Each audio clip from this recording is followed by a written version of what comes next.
Good morning students, today we will continue with the chapter atoms and molecules. अपने पढ़ रहे थे atoms and molecules. इसके अंदर आपको मैंने न्यूमेरिकल्स बता दिए थे। अब अपने चैप्टर के अंदर आगे चलते हैं। तो आगे इसके अंदर क्या है, डाल्टन की एटॉमिक थ्योरी आपको बता दी थी, उसके ड्रॉबैक बता रहे थे। अब है एटम्स। एटम्स का मतलब क्या होता है कि जिस तरह से अपना घर बनाते हैं तो घर को जोड़ने के लिए किसकी सबसे पहले किसकी जरूरत होती है, ईंटों की जरूरत होती है, ब्रिक्स की जरूरत होती है। एक एक ब्रिक आपस में जुड़ती है तो क्या बनती है कोई भी बिल्डिंग, कोई भी हमारा घर है वो बनता है।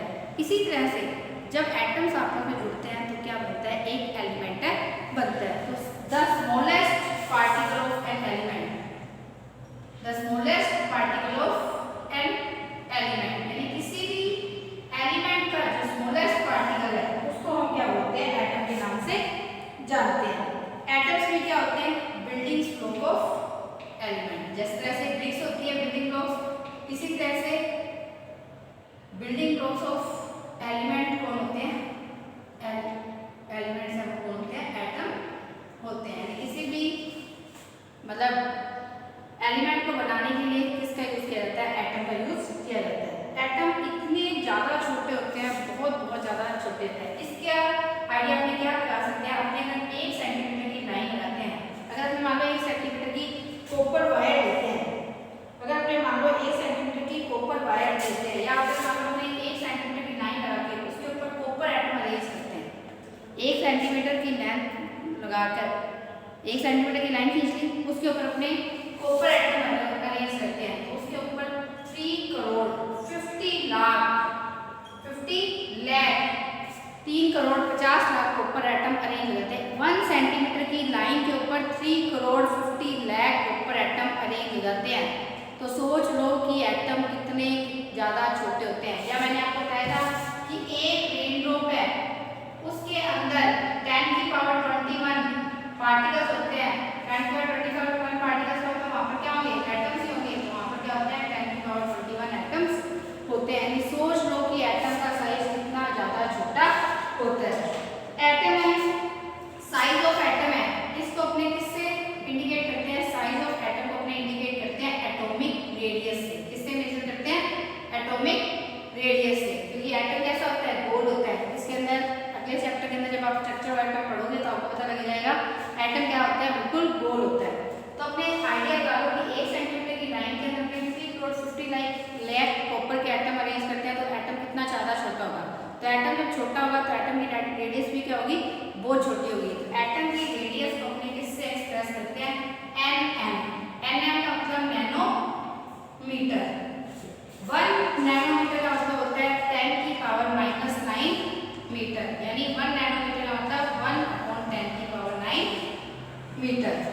इसके अंदर सबसे पहला देखो, आपको 20 तक नाम याद करने हैं, hydrogen, helium, lithium, beryllium, boron, carbon, nitrogen, oxygen, fluorine, neon, sodium, magnesium, aluminium, silicon, phosphorus, sulphur, chlorine, argon, potassium और कैल्शियम। 20 तक लगातार आपको सीरियल वाइज क्या करने हैं, नाम याद करने हैं। तो सबसे पहला नाम मैंने क्या बोला, हाइड्रोजन। हाइड्रोजन सबसे स्मॉलेस्ट एलिमेंट होता है। हाइड्रोजन क्या होता है, सबसे स्मॉलेस्ट एलिमेंट होता है, जिसकी रेडियस है 0.037 नैनोमीटर होती है। यानी सोच लो 0.037 यानी 0.037 अपॉन में 10 की पावर 9 मीटर।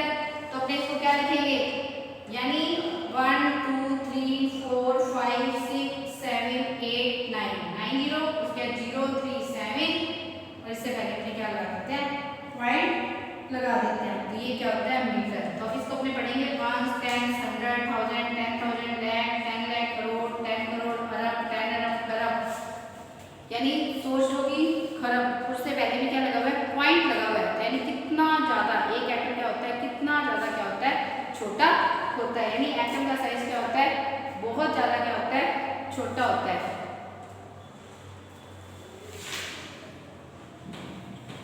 अब अपने आगे बात बढ़ते हैं, और आगे अपने क्या बात करते हैं, सिंबल्स ऑफ एलिमेंट्स की बात करते हैं। सिंबल्स का अपने बात करते हैं सिंबल ऑफ एलिमेंट्स की। सिंबल्स का मतलब क्या होता है, कोई भी सिंबल का मतलब होता है कोई स्केच, कोई लेटर जो किसी चीज को रिप्रेजेंट करता है।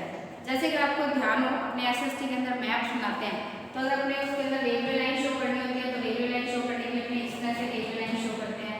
अगर अपने को नेशनल या इंटरनेशनल बाउंड्री शो करनी होती है तो अपने अलग अलग तरीके से पतली लाइन बना के, छोटी लाइन बना के नेशनल इंटरनेशनल बाउंड्री को शो करते हैं। मंदिर को बनाना है तो मंदिर को बनाने के लिए अपने क्या करते हैं, इस तरह से मतलब उसके ऊपर फ्लैग लगा देते हैं, इस तरह करके बनाते हैं, नहीं बनाते। अगर अपने को वो बनानी है, चर्च बनानी है, तो इस तरह से अपने सिंबल लगाते हैं। यानी अपने क्या करते हैं, यूँ थोड़ा ना कि अपने पूरा चर्च का डायग्राम बनाने बैठ जाएंगे या टेम्पल का डायग्राम बनाने बैठ जाएंगे या रेलवे लाइन्स बनाने बैठ जाएंगे। हमेशा अपने जब मैप के अंदर रिप्रेजेंट करते हैं तो अपने क्या करते हैं, कोई लेटर, कोई स्केच, कोई इस तरह से अपने क्या करते हैं, रिप्रेजेंट करते हैं। तो इसी तरह से एलिमेंट्स को भी क्या किया जाता है कि कुछ मतलब लेटर्स के द्वारा या स्केचेस के द्वारा क्या किया जाता है, रिप्रेजेंट किया जाता है। तो यहाँ पर भी स्टूडेंट सबसे पहले जो था डाल्टन सिंबल्स ऑफ एलिमेंट, यानी डाल्टन जो साइंटिस्ट था जिसने डाल्टन की एटॉमिक थ्योरी दी थी, उसने कुछ एलिमेंट्स के सिंबल दिए थे। जैसे हाइड्रोजन के सिंबल के लिए उसने क्या बनाया था, इस तरह से हाइड्रोजन का सिंबल दिया था। कार्बन के लिए उसने इस तरह से ब्लैक गोला बना दिया था।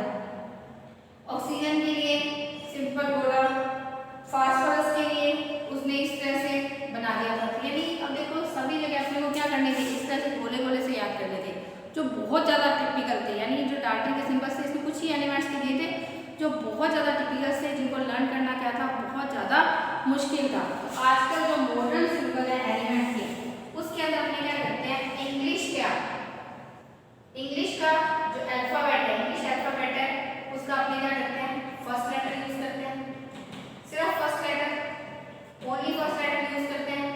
फर्स्ट लेटर के साथ first and second letter use कर सकते हैं। फर्स्ट के साथ अपने क्या करते हैं, सेकंड लेटर यूज करते हैं, या फर्स्ट के साथ अपने क्या करते हैं, थर्ड लेटर यूज करते हैं। तो यानी एक तो अपने क्या करते हैं, इंग्लिश के अल्फाबेट के लेटर्स यूज करते हैं, या कुछ एलिमेंट्स हैं जिनके अपने क्या होते हैं, रिलेटिव नेम होते हैं, उनके अपने क्या करते हैं, सिंपल से हम क्या करते हैं, लर्न अब यूज है वो करते हैं। कैसे, जैसे अगर मान लो अपने को कार्बन का सिंबल लिखना है तो कार्बन का सिंबल अपने क्या लिखते हैं, सी। हाइड्रोजन का लिखना है तो अपने क्या लिखते हैं, H। अगर मान लो अपने को नाइट्रोजन का लिखना है तो अपने क्या करते हैं, N।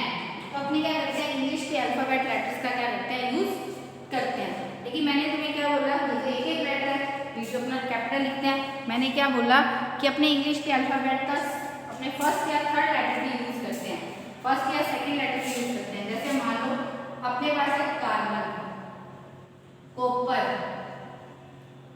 Calcium, chlorine,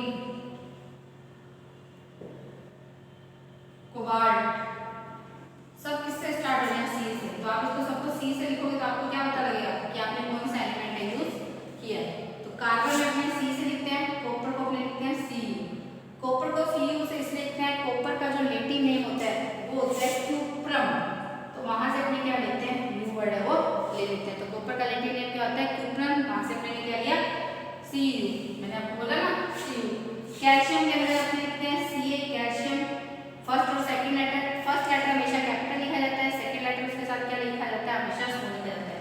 chlorine C L, cobalt सी ओ। तो अपने क्या करते हैं, इस तरह से अपने इसको लिखते हैं। कुछ एलिमेंट्स जैसे सोडियम, सोडियम को अपने लिखते हैं Na से, तो ये Na इसका नाइट्रियम लेटिव नेम है। पोटेशियम, पोटेशियम को अपने लिखते हैं K से, इसका लेटिव नेम है कैलियम होता है। गोल्ड को अपने लिखते हैं Au से, ये होता है आयरन, इसका लेटिव नेम है। तो कुछ लेटर्स को अपने क्या करते हैं, उनके किससे लिखते हैं, उनके अपने लेटिव नेम है, उनसे अपने क्या करते हैं, रिप्रेजेंट करते हैं। अब अपना टॉपिक है, एक वीक में टॉपिक मैंने छोड़ दिया है एटॉमिक मास, तो जब आप क्लास में आओगे तब आपको बताऊंगी कि किस तरह से उसको पढ़ना है। तो अब है हाउ डू एटम एग्जिस्ट, यानी एटम है किस तरह से एग्जिस्ट करता है, किस तरह से रहता है। स्टूडेंट्स मैंने क्या बोला कि किसी भी एलिमेंट का स्मॉलेस्ट पार्टिकल जो उस एलिमेंट की प्रॉपर्टी को शो करता है, smallest particle of an element that can display the property of that element is known as atom. यानी किसी भी एलिमेंट का स्मॉलेस्ट पार्टिकल जो उस एलिमेंट की प्रॉपर्टी को शो करता है, जो मतलब सबसे स्मॉलेस्ट पार्टिकल होता है। पहले तो यही माना जाता था कि अपने एलिमेंट को, एटम को क्या कर सकते हैं, डिवाइड नहीं कर सकते, लेकिन अब अपने क्या कर सकते हैं, एटम है उसको डिवाइड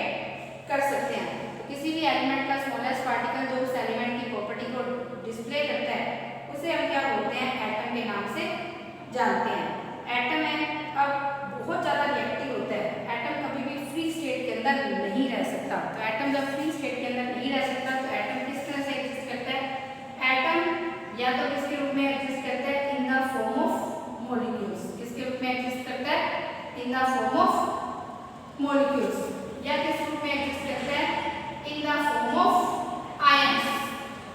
तो आज अपने बात करते हैं एटम किस रूप में एग्जिस्ट करता है, in the form of ions की बात करते हैं। तो स्टूडेंट्स मेरी बात सुनो, in the form of ions से पहले मैं आपको एक बात बताती हूँ। देखो मैंने अभी आपको बोला कि अपने को याद करना है hydrogen, helium, lithium, beryllium, boron, carbon, 20 तक नाम बोले हैं ना। अब देखो स्टूडेंट्स, जो एलिमेंट्स होते हैं, मतलब कोई भी चीज़ है वर्ल्ड के अंदर क्या रहना चाहती है, हमेशा स्टेबल रहना चाहती है। हर चीज़ है वर्ल्ड के अंदर स्टेबिलिटी चाहते हैं। अगर मैं खुद की बात करूँ तो मैं भी अपनी लाइफ के अंदर स्टेबिलिटी चाहती हूँ। जैसे मतलब मैं ये चाहूँगी कि अगर कोई भी इंसान है वो यही चाहेगा कि उसको क्या हो, कि उसके पास गवर्नमेंट जॉब हो, एक अच्छी सी जॉब हो। अगर उसके पास गवर्नमेंट जॉब है, उसका बिजनेस बहुत अच्छा, जैसे आपके पापा बिजनेस करते हैं, जॉब करते हैं, तो आपका अगर बिजनेस बहुत अच्छा सेटअप है तो इसका मतलब क्या है कि अपने यही चाहेंगे कि मतलब स्टेबिलिटी चाहते हैं अपनी लाइफ के अंदर, कि अपने को कोई प्रॉब्लम्स ना हो। तो एटम की स्टेबिलिटी का मतलब होता है कि उसकी आउटर मोस्ट शेल के अंदर कितने इलेक्ट्रॉन हो, 8 इलेक्ट्रॉन्स हो, 8 इलेक्ट्रॉन्स हो। इसका आइडिया कहाँ से आया, नेचर के अंदर 6 गैसेज हैं, helium, neon, argon, krypton, xenon और रेडोन। ये जो 6 गैसेज हैं इन सबकी आउटर मोस्ट शेल के अंदर होते हैं 8 इलेक्ट्रॉन्स, जो किसी के साथ भी ये गैसेज क्या होती है, किसी के साथ भी क्या करती है, रिएक्ट नहीं करती हैं। तो यहीं से आइडिया आया था कि जिनकी आउटर मोस्ट शेल के अंदर क्या होते हैं, 8 इलेक्ट्रॉन्स पूरे होते हैं, वो एटम्स हैं बहुत ज़्यादा क्या हो जाते हैं, स्टेबल हो जाते हैं। तो कोई भी एटम है वो आउटर मोस्ट शेल के अंदर 8 इलेक्ट्रॉन्स करने के लिए वो क्या करता है, इलेक्ट्रॉन्स को या तो डोनेट करता है या गेन करता है या इलेक्ट्रॉन की शेयरिंग करता है। तो इलेक्ट्रॉन को डोनेट और गेन कैसे किया जाता है, इलेक्ट्रॉन की शेयरिंग कैसे की जाती है, ये तो आप पढ़ोगे 4th चैप्टर के अंदर। तो उससे पहले अपने बात करते हैं आयंस की। आयंस के अंदर क्या होता है, एक तो आयन होता है पॉजिटिव आयन और एक होते हैं नेगेटिव आयंस। कैसे बनते हैं पॉजिटिव आयंस और नेगेटिव आयंस, सुन लो। कोई भी एलिमेंट एटम है, एटम के अंदर 3 पार्टिकल्स होते हैं। कौन कौन से होते हैं, एक तो होता है इलेक्ट्रॉन, एक होता है प्रोटॉन और एक होता है न्यूट्रॉन। देखो स्टूडेंट, इस चैप्टर के अंदर तो यही कहा गया है कि एटम को अपने डिवाइड नहीं कर सकते, लेकिन जब आप स्ट्रक्चर ऑफ एटम पढ़ोगे तो उसके अकॉर्डिंग क्या होता है कि एटम में इसके 3 सब एटॉमिक पार्टिकल होते हैं, इलेक्ट्रॉन, प्रोटॉन और न्यूट्रॉन। इलेक्ट्रॉन है इसके ऊपर नेगेटिव चार्ज, प्रोटॉन के ऊपर पॉजिटिव चार्ज और न्यूट्रॉन के ऊपर क्या होता है, कोई भी चार्ज नहीं होता। एटम की जो स्ट्रक्चर होती है, एटम के अंदर जो प्रोटॉन और न्यूट्रॉन होते हैं वो एटम के न्यूक्लियस के अंदर, एटम के सेंटर के अंदर एक स्ट्रक्चर होती है स्फेरिकल, जिसके अंदर क्या होते हैं, प्रोटॉन और न्यूट्रॉन्स रहते हैं। तो इलेक्ट्रॉन्स क्या करते हैं, जिस तरह से अपने सन के चारों तरफ अलग अलग प्लैनेट चक्कर लगाते हैं अलग अलग पाथ पे ऑर्बिट्स के अंदर, इस तरह से क्या होता है कि इलेक्ट्रॉन्स भी क्या करते हैं अलग अलग पाथ के अंदर अलग अलग ऑर्बिट्स के अंदर क्या करते हैं, न्यूक्लियस के चारों तरफ चक्कर लगाते हैं। इलेक्ट्रॉन और प्रोटॉन के नंबर हमेशा क्या होते हैं एटम के अंदर इक्वल होते हैं, क्योंकि न्यूट्रॉन के ऊपर तो कोई चार्ज नहीं होता, नो चार्ज। न्यूट्रॉन कैसा होता है, न्यूट्रल। प्रोटॉन होता है पॉजिटिव चार्ज, इलेक्ट्रॉन होता है नेगेटिव चार्ज। तो पॉजिटिव और नेगेटिव चार्ज, ये तो न्यूट्रल है, इसके ऊपर कोई चार्ज नहीं है। पॉजिटिव और नेगेटिव चार्ज, अगर मान लो एटम है उसके अंदर इलेक्ट्रॉन्स के नंबर ज़्यादा होंगे तो उसका ऊपर नेगेटिव चार्ज आ जाएगा, तो भी आपको किसी भी चीज़ को, क्योंकि हर चीज़ किससे मिलकर बनी है, अपने आयरन है, गोल्ड है, ये सारी की सारी चीज़ें क्या है, एलिमेंट ही तो हैं, एटम्स ही तो हैं, एलिमेंट्स हैं। तो एलिमेंट्स किससे मिलकर बने होंगे, एटम से मिलकर बने होंगे। तो अगर अपने किसी भी चीज़ को टच करेंगे तो अपने को क्या आएगा, अगर प्रोटॉन्स के नंबर ज़्यादा है तो उसके अंदर पॉजिटिव चार्ज आएगा तो भी करंट होगा, अगर इलेक्ट्रॉन्स के नंबर ज़्यादा है नेगेटिव चार्ज होगा तो भी उसके अंदर अपने को क्या आएगा, करंट आएगा। लेकिन अपने को कभी भी किसी चीज़ के अंदर से भी क्या होता है कि करंट नहीं आता, क्योंकि हमेशा इलेक्ट्रॉन्स और प्रोटॉन्स के नंबर क्या होते हैं, इक्वल होते हैं। तो इलेक्ट्रॉन्स और प्रोटॉन्स के नंबर इक्वल होते हैं, नेगेटिव और पॉजिटिव चार्ज इक्वल होता है, इसलिए एटम हमेशा कैसा होता है, न्यूट्रल होता है।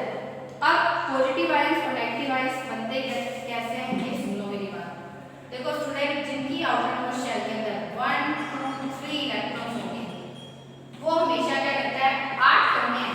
8 करने के लिए किसी के पास 1 है तो उसको क्या करने पड़ेंगे, 7 गेन करने पड़ेंगे। 2 है तो उसको 6 गेन करने पड़ेंगे, और 3 है तो उसको क्या करने पड़ेंगे, 5 गेन करने पड़ेंगे, जो पॉसिबल नहीं है क्योंकि एटम के पास इतनी एनर्जी नहीं होती। या तुम्हारे घर पे अगर मान लो तुम्हारा घर है, तुम्हारे घर पे 7 मेंबर या 6 मेंबर या 5 मेंबर है, कोई बाहर से आके तुम्हारे घर पे फालतू रहने शुरू कर दे तो आपके पापा अफोर्ड कर पाएंगे क्या, नहीं कर पाएंगे ना।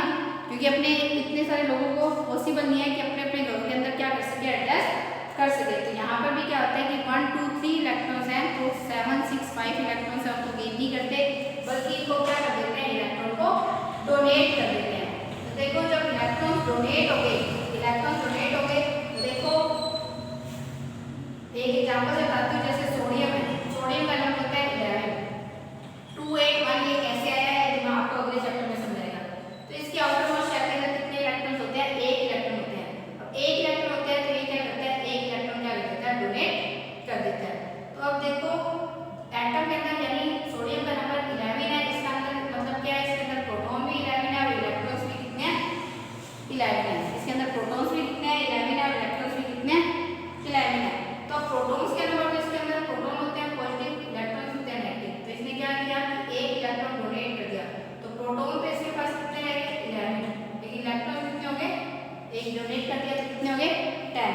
तो इसके ऊपर क्या आ जाता है, +1 चार्ज आ जाता है। मैग्नीशियम का नंबर होता है 12, यानी इसके आउटर मोस्ट शेल में इलेक्ट्रॉन्स होते हैं, मतलब प्रोटॉन्स का मतलब 12 का मतलब है इसके अंदर प्रोटॉन्स भी 12 है, इलेक्ट्रॉन्स भी कितने हैं, 12 है। इसके आउटर मोस्ट शेल के अंदर कितने इलेक्ट्रॉन होते हैं, 2 इलेक्ट्रॉन्स होते हैं। कितने होते हैं, 2 है तो 6 तो ले नहीं सकता, ये क्या करता है, 2 को डोनेट कर देता है। तो इस जब ये 2 को डोनेट कर देता है तो इसके पास प्रोटॉन तो रह जाते हैं +12, लेकिन इलेक्ट्रॉन्स 12 - 2 यानी कितने हो गए, 10। तो इसलिए इसके ऊपर क्या आ जाता है, +2 चार्ज आ जाता है। फिर अपनी बात करते हैं एल्यूमिनियम की। एल्यूमिनियम का नंबर होता है 13, यानी +3 13, इलेक्ट्रॉन होते हैं -13। तो ये क्या करता है, 3 इलेक्ट्रॉन को डोनेट कर देता है। तो प्रोटॉन तो रह गए +13, इलेक्ट्रॉन्स 3 डोनेट कर दिए। तो जब इसने 3 डोनेट कर दिए तो इसके पास कितना चार्ज रह जाता है, सिर्फ और सिर्फ 10 इलेक्ट्रॉन रह जाते हैं। तो +13 - 10, तो इसके ऊपर क्या आ जाता है, +3 चार्ज आ जाता है। तो यानी अपने क्या बोलते हैं, एक पॉजिटिवली चार्ज आयन को अपने क्या बोलते हैं, एक आयन क्या होता है, या तो पॉजिटिवली चार्ज होता है या नेगेटिवली चार्ज होता है। यानी पॉजिटिवली चार्ज या नेगेटिवली चार्ज एटम या ग्रुप ऑफ एटम को अपने क्या बोलते हैं, आयंस बोलते हैं। अगर पॉजिटिव चार्ज आयन बनते हैं तो पॉजिटिव चार्ज आयन को अपने क्या बोलते हैं, कैटायंस के नाम से जानते हैं। तो कैटायंस कौन से बनते हैं, जिनकी आउटर मोस्ट शेल के अंदर, एटम के आउटर मोस्ट शेल के अंदर 1 2 3 इलेक्ट्रॉन्स होते हैं। वो हमेशा इलेक्ट्रॉन को डोनेट करके 8 करते हैं ताकि उनके आउटर मोस्ट शेल में 8 इलेक्ट्रॉन्स हो जाएं। तो इस कारण से वो क्या हो जाए, स्टेबल हो जाए। तब ये क्या बनाते हैं, नेगेटिव आयंस पॉजिटिव आयंस बनाते हैं। अब अपने बात करते हैं नेगेटिव आयंस की। इसकी बात करते हैं नेगेटिव आयंस की। स्टूडेंट ये चैप्टर में आपको मेरे को लगता है दोबारा पढ़ाना पड़ेगा, क्योंकि मैंने पहले दूसरा चैप्टर पढ़ाना था, लेकिन चलो एक बार इसको कंप्लीट करते हैं, बीच में नहीं छोड़ते। जितना आपको समझ आ जाए ठीक है, नहीं तो ये वाला टॉपिक है मॉलिक्यूल्स और आयंस वाला, जब मैं अगला चैप्टर स्ट्रक्चर ऑफ एटम पढ़ाऊंगी तब आपको दोबारा से क्या रिमाइंड करवा दूंगी। नेगेटिव आयंस का मतलब क्या होता है, जिनकी आउटर मोस्ट शेल में 5 6 7 इलेक्ट्रॉन्स होते हैं। अब 8 करने के लिए 5 6 7 को डोनेट नहीं करते, बल्कि क्या करते हैं, गेन करते हैं। अब कैसे करते हैं, जैसे हम अपने बात करते हैं क्लोरीन की। क्लोरीन का नंबर है 17, यानी इसके अंदर प्रोटॉन भी 17 है और इलेक्ट्रॉन्स भी क्या है, 17। प्रोटॉन होता है पॉजिटिव चार्ज, इलेक्ट्रॉन्स होता है नेगेटिव चार्ज। तो इसकी आउटर मोस्ट शेल के अंदर कितने होते हैं, 7 इलेक्ट्रॉन्स होते हैं। 7 होते हैं तो ये क्या करता है, 1 गेन करता है। जब 1 ये गेन करता है तो यानी प्रोटॉन तो रहेगा +17, इलेक्ट्रॉन्स हो गए, एक गेन कर लिया तो -18। तो इसके ऊपर क्या आ जाता है, -1 चार्ज आ जाता है। इसी तरह से ऑक्सीजन की बात करते हैं। ऑक्सीजन का नंबर होता है 8, यानी प्रोटॉन भी इसके अंदर 8 है और इलेक्ट्रॉन्स भी इसके अंदर कितने हैं, 8 है। अब इसके आउटर मोस्ट शेल में होते हैं 6 इलेक्ट्रॉन। तो ये क्या करता है, 2 इलेक्ट्रॉन क्या करता है, गेन करता है। क्या करता है, 2 इलेक्ट्रॉन गेन करता है। तो प्लस का 8, 2 इलेक्ट्रॉन गेन किया तो -10, तो इसके ऊपर क्या आ जाता है, -2 चार्ज आ जाता है। नाइट्रोजन का नंबर होता है 7, यानी इसके अंदर प्रोटॉन भी 7 है, इलेक्ट्रॉन भी 7 है। अब ये क्या करता है, इसके आउटर मोस्ट शेल के अंदर 5 इलेक्ट्रॉन होते हैं, ये कितने गेन करता है, 3 गेन करता है। तो 3 गेन करता है, तो इस कारण से इसके अंदर प्लस का तो 7 हो जाता है, 3 इलेक्ट्रॉन गेन करता है, तो इलेक्ट्रॉन कितने हो जाते हैं, 10। तो इसके ऊपर क्या आ जाता है, -3 चार्ज आ जाता है। तो जो नेगेटिव आयंस होते हैं उनको अपने क्या बोलते हैं, एनायंस के नाम से जानते हैं। यानी ये क्या कह रहा है कि पॉजिटिवली या नेगेटिवली चार्ज एटम या ग्रुप ऑफ एटम को अपने आयंस बोलते हैं, पॉजिटिवली चार्ज आयन को अपने कैटायंस बोलते हैं जिनकी आउटर मोस्ट शेल के अंदर 1 2 3 इलेक्ट्रॉन होते हैं, वो इलेक्ट्रॉन को डोनेट करके पॉजिटिव आयंस बनाते हैं। जो कैटायंस होते हैं उसके अंदर नॉर्मल एटम की बजाय क्या होते हैं, इलेक्ट्रॉन्स के नंबर क्या होते हैं, कम होते हैं। तो इस कारण से इसके ऊपर पॉजिटिव चार्ज आ जाता है। और अगर अपने एनायंस की बात करते हैं, नेगेटिवली चार्ज आयंस की बात करते हैं, तो क्या होता है कि जब वो 1 2 या 3 इलेक्ट्रॉन्स गेन कर लेता है तो इसके ऊपर क्या आ जाता है, नेगेटिव चार्ज आ जाता है। नेगेटिव चार्ज आते ही नेगेटिवली चार्ज आयंस को अपने क्या बोलते हैं, एनायंस बोलते हैं। स्टूडेंट्स इस वाले टॉपिक को अपने क्या करेंगे, नेक्स्ट वीडियो मतलब नेक्स्ट लेसन के अंदर अच्छी तरह से वापस क्लियर करेंगे, क्योंकि मुझे खुद को लग रहा है कि इतना बेटर तरीके से मैं नहीं करवा पाई हूँ, क्योंकि अपने पहले मुझे 4th चैप्टर करवाना चाहिए था, लेकिन अब इस चैप्टर को बीच में तो नहीं छोड़ सकते, तो इसको आगे कंटिन्यू करते हैं। तो कल जो आप पढ़ोगे वो थोड़ा सा अलग ही है, तो इसलिए इससे कोई रिलेटेड नहीं है, तो इसलिए आप थोड़ा सा डरिए मत, नेक्स्ट चैप्टर के लिए क्या हो जाएगा आपका क्लियर हो जाएगा। Students thank you, have a nice